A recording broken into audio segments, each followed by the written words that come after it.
Dia de horror em Praga, na República Tcheca. Um atirador matou 14 pessoas numa universidade. Outras 25 ficaram feridas. 10 delas estão em estado grave. Esse foi um dos piores ataques em décadas no país. A reportagem é da correspondente Priscila Yazbek. O tiroteio aconteceu na Faculdade de Filosofia da Charles University, uma das universidades mais tradicionais do leste europeu. O campus fica no centro da capital, perto do Castelo de Praga, uma região popular entre os turistas. Alunos ainda estavam em aula e só entrariam nas férias de Natal no sábado. No momento do ataque, a faculdade enviou um e-mail aos estudantes e aos funcionários, alertando para que não saíssem e se trancassem onde estivessem, bloqueando a porta com móveis e desligando as luzes. Estudantes chegaram a se esconder no parapeito do prédio para tentar escapar do ataque.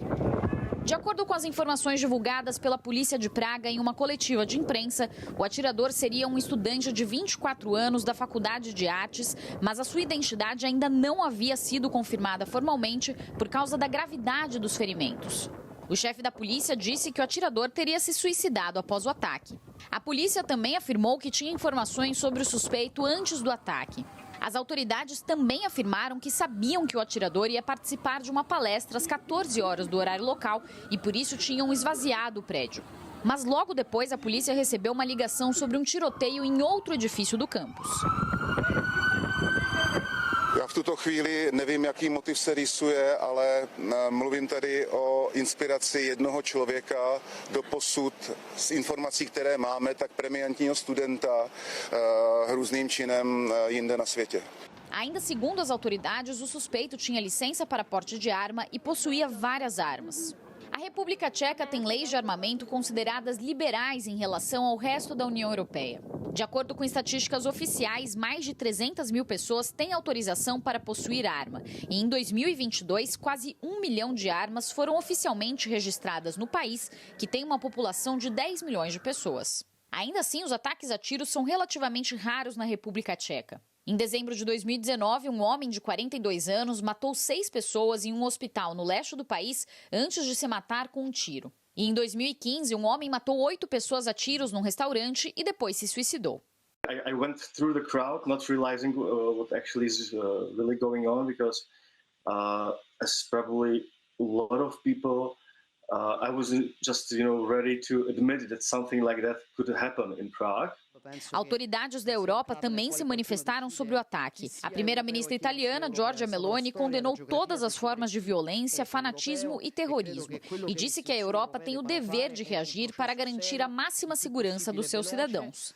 O presidente francês Emmanuel Macron disse que ficou profundamente emocionado ao saber do tiroteio e expressou solidariedade às vítimas e familiares. A presidente da Comissão Europeia, Ursula von der Leyen, se disse chocada com o tiroteio e expressou suas condolências. Sobre esse assunto, eu converso com o nosso analista de internacional, Lorival Santana, que já está aqui no nosso estúdio. É interessante perceber, né, Lorival, como nestes momentos a União Europeia se abraça, se junta e pensa junto maneiras de mudar essa realidade. Interessante perceber também, como a Priscila Yazbek nos falou, a República Tcheca tem leis mais liberais. Esse rapaz mesmo, ele tinha porte e várias armas, mas dificilmente a gente vê, mesmo lá, ataques desse jeito. Como agir num contexto desse, Lorival? Boa noite. Boa noite. Sim, em primeiro lugar, a República Tcheca é completamente diferente do resto da Europa no acesso às armas. É como fazer uma habilitação para dirigir, é conseguir a licença para portar armas desse porte, rifles com mira telescópica.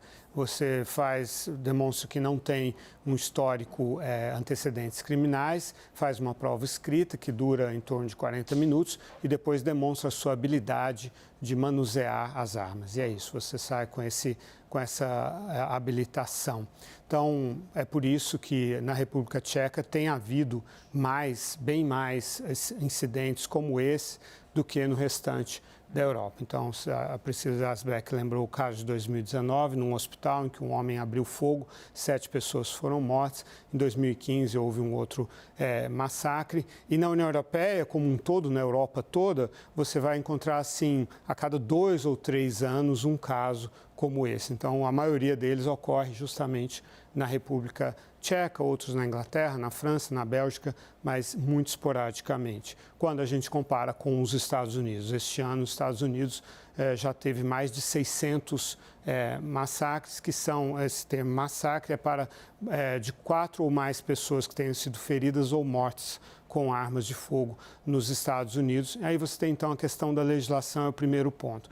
O segundo ponto é o tratamento da saúde pública, né? A neurologia, a psicologia já estão muito avançadas a respeito disso que se chama a passagem para o ato. Provavelmente, esse homem, aliás, ele segue um roteiro que é muito comum. Aparentemente, ele matou o pai, depois realizou um massacre e se suicidou. Aparentemente, se lançou do prédio da Faculdade de Artes e Filosofia, onde ele era um exímio estudante. Portanto, não tinha um problema intelectual, tinha um problema emocional. A inteligência emocional dele provavelmente foi afetada por sofrimento na infância, provavelmente por abusos sexuais ou abusos físicos, morais, bullying, alguma coisa. Se ele matou o pai, pode estar associada à imagem do pai, como costuma acontecer. Estou especulando apenas sobre o que aconteceu.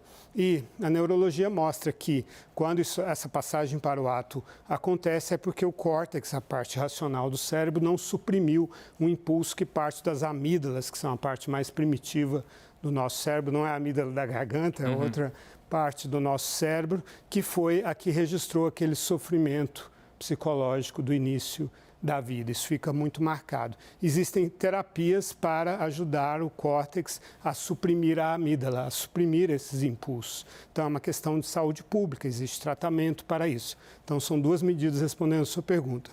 Terapia e dificultar ou impedir o acesso às armas. Mesmo que você queira partir para o ato, se você não consegue uma arma de grande eficiência, de grande capacidade de matar, o máximo que você vai acontecer será esfaquear, causar um incêndio. Também é bastante triste, mas, em geral, o sofrimento é bem menor do que esse. Medidas que certamente amenizariam essas imagens duríssimas que os moradores de Praga assistiram hoje. Muito obrigado, Lorival Santana.